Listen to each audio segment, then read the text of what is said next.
Pemirsa, Wakil Ketua Hakim Mahkamah Konstitusi Saldi Isra merasa heran lantaran MK mengabulkan sebagian gugatan terkait dengan batas usia Capres-Cawapres minimal 40 tahun atau berpengalaman menjabat sebagai kepala daerah.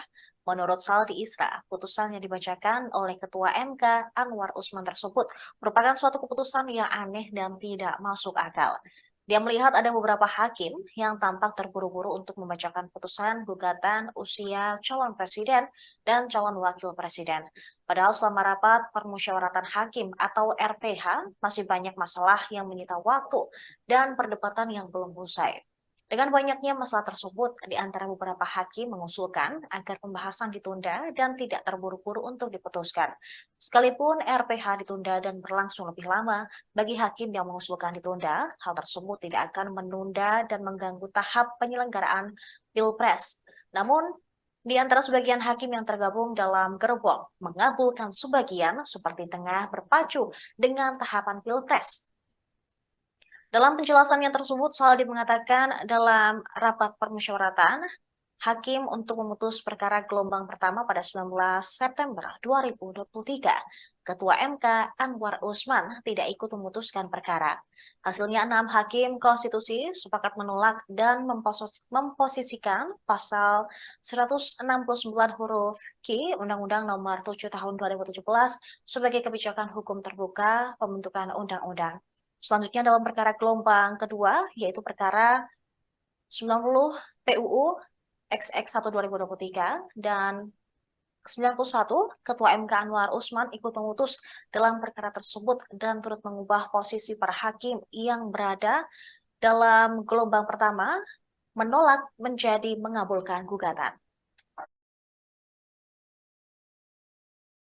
Persyaratan menjadi calon presiden dan wakil presiden adalah Q, berusia paling rendah 40 tahun atau pernah atau sedang menduduki jabatan yang dipilih melalui pemilihan umum termasuk pemilihan kepala daerah.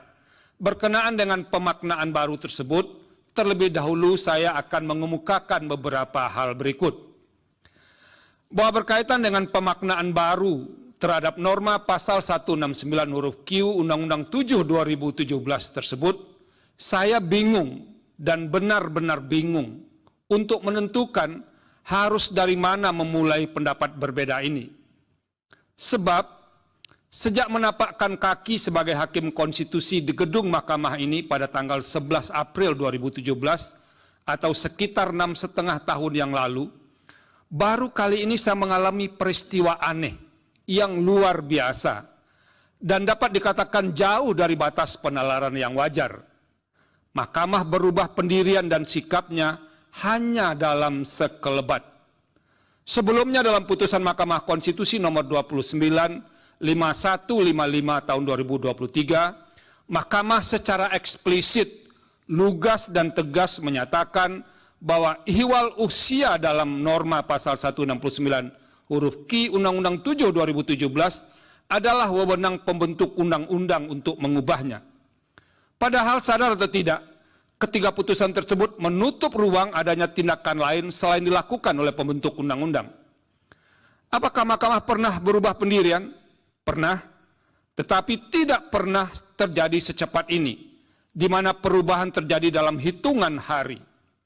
Perubahan demikian tidak hanya sekadar mengenyampingkan putusan sebelumnya, namun didasarkan pada argumentasi yang sangat kuat dan mendapatkan fakta-fakta yang berubah di tengah-tengah masyarakat.